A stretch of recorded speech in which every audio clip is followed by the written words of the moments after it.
the quiet law that rewired Wall Street. It wasn't announced with urgency. There were no sirens, no speeches, no sense of danger. But this law changed how money moved in America forever. Most people believe Wall Street evolves through crises, through crashes, scandals, and dramatic reform. But sometimes the deepest changes arrive quietly. So quietly that almost nobody notices until decades later. To understand why modern banking feels increasingly complex and distant, we need to return to a moment framed as simple modernization, a technical fix, a necessary update, because the logic behind that decision still governs the system today. For much of the 20th century, American banking was deliberately constrained. Rules separated different types of financial activity. Commercial banks took deposits and made loans. Investment banks took risks and absorbed the consequences. This separation wasn't about efficiency. It was about containment. Risk was meant to stay localized. Failure was supposed to remain survivable. Over time, those boundaries began to feel outdated. Markets globalized. Capital moved faster. Banks argued they were being held back by old rules.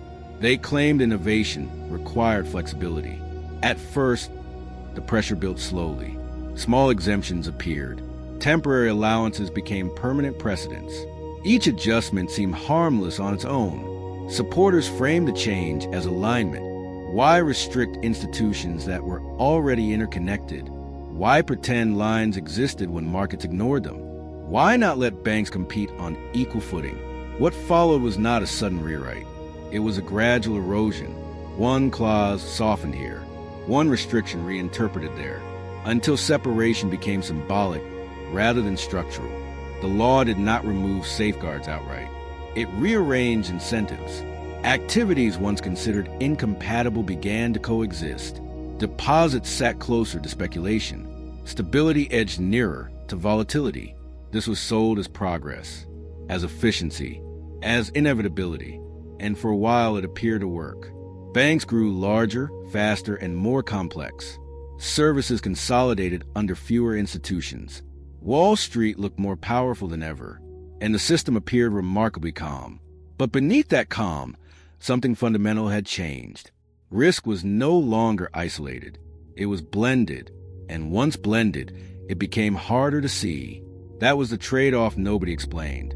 At first, the new structure felt efficient. Institutions could serve clients end-to-end. Deposits funded trading. Trading profits justified expansion.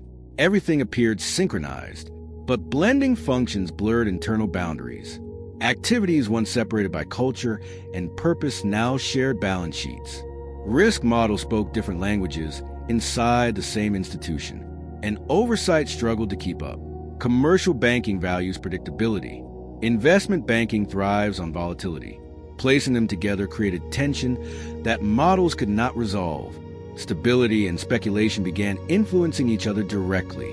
When profits surged, the structure was praised. When losses appeared, they were absorbed quietly. Diversification masked exposure. Complexity hid concentration. Regulators saw compliance on paper. Capital ratios looked healthy. Liquidity buffers appeared sufficient. The system passed its own tests. Inside banks, incentives evolved again. Risk-taking gained access to cheaper funding. Deposits lowered the cost of experimentation. Success rewarded expansion, not restraint. Meanwhile, market signals weakened. Price movements reflected confidence, not fundamentals. Correlation rose across assets once considered independent. Shock absorbers quietly thinned. The public saw larger institutions and assumed greater safety.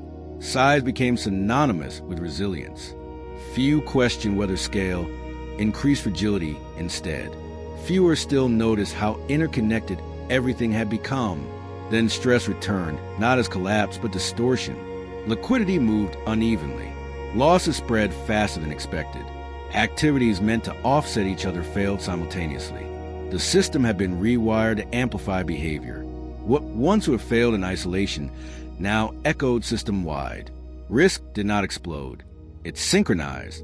By the time concern reached policymakers, choices narrowed, allow failure and risk collapse, or intervene and confirm expectations. Either path reinforced a new structure. The quiet law had done its work. It did not cause a crisis by itself. It changed how crises behave. It ensured that when stress arrives, it arrives everywhere. That realization forced a reckoning. But the rewiring could not be undone easily, because the system now depended on it. The conflict became unavoidable once the system revealed its new shape. Banks were no longer individual risk takers. They had become structural nodes. Failure in one place now threatened stability everywhere. This changed how power operated. Large institutions gained leverage simply by existing. Their collapse was no longer a business problem. It was a systemic event. That knowledge reshaped behavior. Markets assumed support would arrive. Banks planned with that assumption in mind. Risk was priced as if protection were permanent. Regulators faced an impossible balance. Intervene too early and encourage recklessness. Intervene too late and risk contagion. Every decision signaled future expectations. Attempts to restore separation met resistance. Complexity made disentanglement costly. Activities were intertwined operationally and culturally. Undoing the structure meant destabilizing the present. Inside banks, defensive strategies emerged. Hedging increased. Off-balance sheet exposure expanded. Risk did not shrink. It became more abstract. Meanwhile, public trust hardened into assumption. Crises no longer felt surprising. They felt managed. Stability became something delivered, not earned. This removed urgency from reform. Each episode ended with containment. Each containment confirmed the architecture. The system survived, reinforcing confidence in its design. But survival masked deterioration. Resilience declined as dependence grew. The system could endure shocks, but only with support. Independence faded quietly. The law that rewired Wall Street had changed more than structure. It had changed expectations. Banks expected rescue. Markets expected continuity. And policymakers expected intervention. That triangle locked behavior in place. Breaking it risked immediate damage. Preserving it guaranteed long-term fragility. By now, the conflict was no longer theoretical. It was embedded. Every calm period increased the cost of correction. Every intervention delayed reckoning.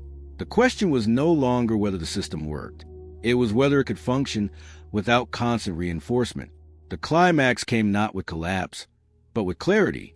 The system was no longer fragile by accident. It was fragile by design. By blending boundaries, banking had gained efficiency, but it had traded insulation for scale. Risk no longer stayed contained. It traveled through balance sheets, markets, and expectations. What once failed quietly now failed loudly. What once corrected locally now demanded national response. The structure ensured that stability required coordination, and coordination required constant oversight. This was the cost of the quiet law. It didn't break the system. It bound it together too tightly. Strength became inseparable from vulnerability. In the aftermath, reforms focused on resilience. More capital, more supervision, more reporting. But the core architecture remained intact, because reversing it meant confronting uncomfortable truths. That size can amplify weakness. That efficiency can conceal danger. That integration can make correction harder, not easier. Today's banking system still reflects that choice. Complex, interconnected, highly managed, stable but dependent. Calm no longer signals health. It signals maintenance. Behind every smooth market lies active intervention. Behind every reassurance lies an expectation. The law that rewired Wall Street still operates quietly, not as text on a page, but as behavior embedded in every institution. Sometimes the smallest shift in perspective becomes the beginning of a new future. The quiet